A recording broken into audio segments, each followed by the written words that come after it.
There we go, running like a trooper. I'm showing this video because I had a bit of a problem with this board where everything, I'd done the repair to it, everything was working fine, and then I turned it on one morning and the clock circuit wouldn't run, it was stuck low. And it actually turns out that one of my friends, David Troll, was having exactly the same problem, so we did a bit of digging around and we found that it's a combination of things. It's a combination of this resistor and this chip here. The chip that's in U6 here, what should be in there is a 74HC04. But what David Troll got when he purchased 74HC04s was 74 HCT04s, which in a TTL logic circuit, they should mostly be the same thing, yeah. But they're not. They're very, very slightly different. It's the tiniest little difference, and it's enough to throw this circuit off kilter. 4 or 5 times it works perfectly. You could have it off for days, turn it on, and it worked beautifully, but there's just one occasion, every now and then, where it locks up, and I'll try to explain why. Just bring you through here. Do you like my toolbox? That's full, believe it or not. Full of everything. Oh yeah, the games are sort of in here now as well, but I'll try to explain. Right. Right. I actually had to go off and do a bit of research by this, so because I wasn't sure why I was getting the lockup myself.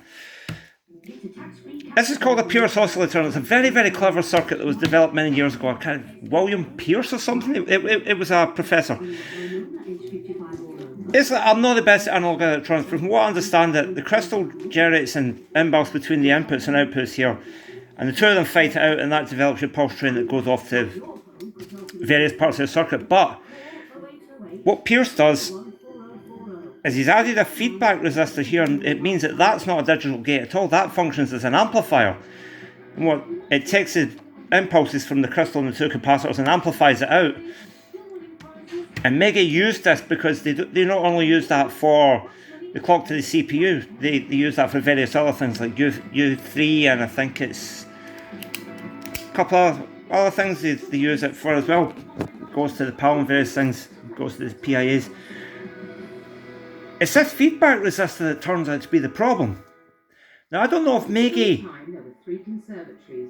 were very careful about reading data sheets and chose a specific part or even a specific brand of part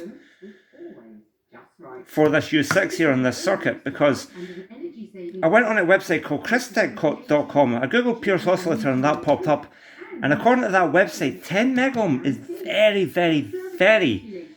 extreme value for this circuit to run at 8 megahertz. It actually says that it might not be reliable, and that's exactly what I'm finding. The oscillator doesn't always start if this is an HCT04. With an HC04 in, with the board from the factory, it's fine every time. It's when you come to change the part you're using for U6 here, it might even be an HC04, but it might be a different brand. It might not be Texas Instruments, it might be Philips, it might be something else. When you come to change what you're using for U6 out of what they use in the factory, that's when you're getting problems. Sometimes it'll start up perfectly, sometimes it'll lock up and you just won't see anything. Board will be stuck in reset. Usually you'll find out that this pulling low. I think it's something to do with the internal makeup of U6 here, and it means that the amplifier here isn't getting enough gain through the resistor to keep it running, and you're basically losing the pulse train. The way you solve it is you have to reduce the value of R41. They actually recommend on the website that you reduce the value of R41 to 1 megohm for 1 to 8 megahertz. 10 megohm is only recommended for 32 kilohertz, which I think is sort of TV monitor, radio circuitry. I might be wrong. But anyway, I didn't have a 1 megohm resistor, I had a 1.5 megohm. I put that in there, and it sometimes takes a couple of seconds longer than it should to start, but it's running beautifully once it gets going. And Dave Troll tried it in his board. He tried exactly the same thing, and it's running perfectly. And he's got his board on the machine, and there's not a problem. So I probably will change this back to an HC04, but even with an HC04 in, that 10 megohm, that's a bit extreme. That could cause you issues. Now here's the thing, there are plenty of people who've changed U6 to an HCT04 when they've been doing repairs. I never had a problem, the board ran perfectly. So I don't know if it's to do with socket you may be using, or it may be the filter capacitors and the power input or whatever, but this tuned circuit is very easy to knock off kilter when you've got a 10 megohm resistor in there. 1 megohm is perfect. 1.5 megohm, as I said, sometimes it takes 1 or 2 attempts to on the starting key, if you like, but once it's going beautifully. It's gone absolutely perfectly. So I just sort of throw this out there because this isn't the first time I've saw a problem with the clock in U6. I have many people call me in the past and say, I've changed all this and this is perfect, all the traces buzz out and I can't get my clock running. But then you'll take the program card out the board and the clock will suddenly fire. Or you'll take pin 4 and it was something and it'll fire, or you remove the CPU, it'll fire.